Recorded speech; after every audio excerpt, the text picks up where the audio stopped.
Mark 14:12 through 72. On the first day of the Passover, the day the lambs were sacrificed, his disciples asked him where he wanted to go to eat traditional Passover supper. He sent 2 of them into Jerusalem to make the arrangements. As you are walking along, he told them, you will see a man coming toward you carrying a pot of water. Follow him. At the house he enters, tell the man in charge, "Oh, Master sent us to see the room you have ready for us, where we will eat the Passover supper this evening." He will take you upstairs to a large room, all set up. Prepare our supper there. So the 2 disciples went on ahead into the city and found everything as Jesus had said, and prepared the Passover. In the evening, Jesus arrived with the other disciples, and as they were sitting around the table eating, Jesus said, "I solemnly declare that one of you will betray me, one of you who is here eating with me." A great sadness swept over them, and one by one they asked him, "Am I the one?" He replied, "It is one of the 12 eating with me now. I must die, as the prophets declared long ago. But oh, the misery ahead for the man by whom I am betrayed. Oh, that he had never been born." As they were eating, Jesus took the bread and asked God's blessing on it and broke it into pieces and gave it to them and said, "Eat it. This is my body." Then he took the cup of wine and gave thanks to God for it and gave it to them, and they all drank from it. And he said to them, "This is my blood poured out for many, sealing the new agreement between God and man. I solemnly declare that I shall never again taste wine until the day I drink a different kind in the kingdom of God." Then they sang a hymn and went out to the Mount of Olives. "All of you will desert me," Jesus told them, "for God has declared through the prophets, 'I will kill the shepherd and the sheep will scatter.' But I am raised to life again. I will go to Galilee and meet you there." Peter said to him, "I will never desert you, no matter what the others do." "Peter," Jesus said, "before the cock crows a second time tomorrow morning, you will deny me 3 times. "No," Peter exploded. "Not even if I have to die with you, I will never deny you." And all the others vowed the same. And now they came to an olive grove called Garden of Gethsemane, and he instructed the disciples, "Sit here while I go and pray." He took Peter, James, and John with him and began to be filled with horror and deepest distress. And as he said to them, "My soul is crushed by sorrow to the point of death. Stay here and watch with me." He went on a little further and fell to the ground and prayed that if it were possible, the awful hour awaiting him might never come. "Father, Father," he said, "everything is possible for you. Take away this cup from me. Yet I want your will, not mine." Then he returned to the 3 disciples and found them asleep. "Simon," he said, "asleep? Couldn't you watch with me even 1 hour?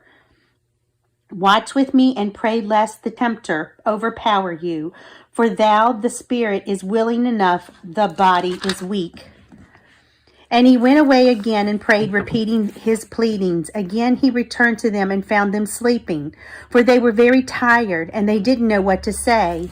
The 3rd time when he returned to them, he said, "Sleep on, get your rest." But no, the time for sleep has ended. "Look, I am betrayed into the hands of the wicked men. Come, get up, we must go. Look, my betrayer is here."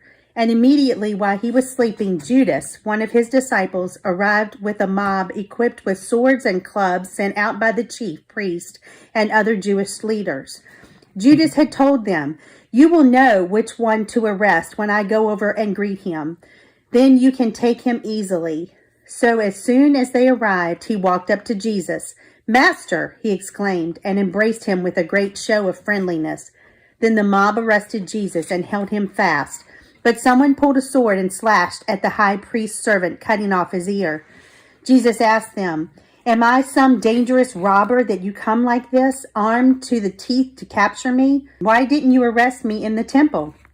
I was there teaching every day. But these things are happening to fulfill the prophecies about me." Meanwhile, all his disciples had fled. There was, however, a young man following along behind, clothed only in a linen nightshirt. When the mob tried to grab him, he escaped through his clothes and were torn off in the process, so he ran away completely naked. Jesus was led to the high priest's home, where all of the chief priests and other Jewish leaders soon gathered. Peter followed far behind and then slipped inside the gates of the high priest's residence and crouched beside a fire among the servants. Inside, the chief priests and the whole Jewish Supreme Court were trying to find something against Jesus that would be sufficient to condemn him to death.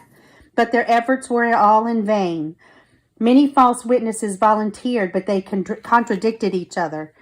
Finally, some men stood up to lie about him and said, "We heard him say, 'I will destroy this temple made with human hands, and in 3 days I will build another, made without human hands.'" But even then, they didn't get their story straight.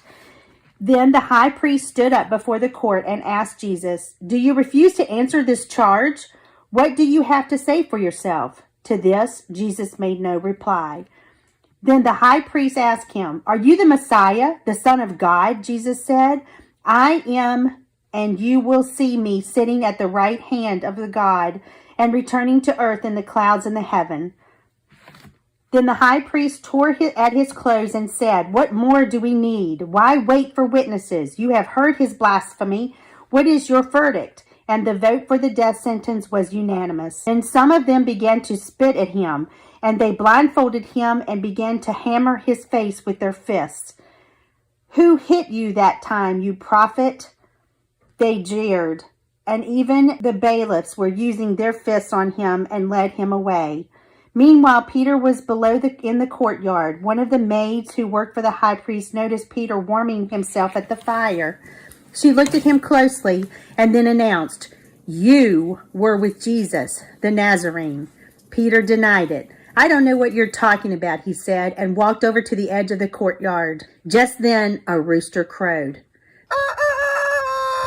The maid saw him standing there and began telling others, "There he is. That's the disciple of Jesus."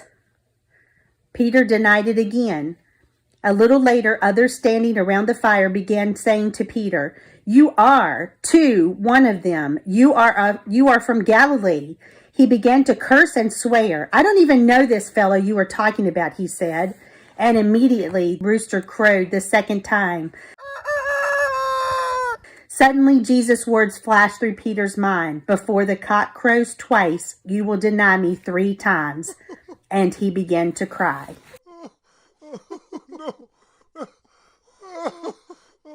No.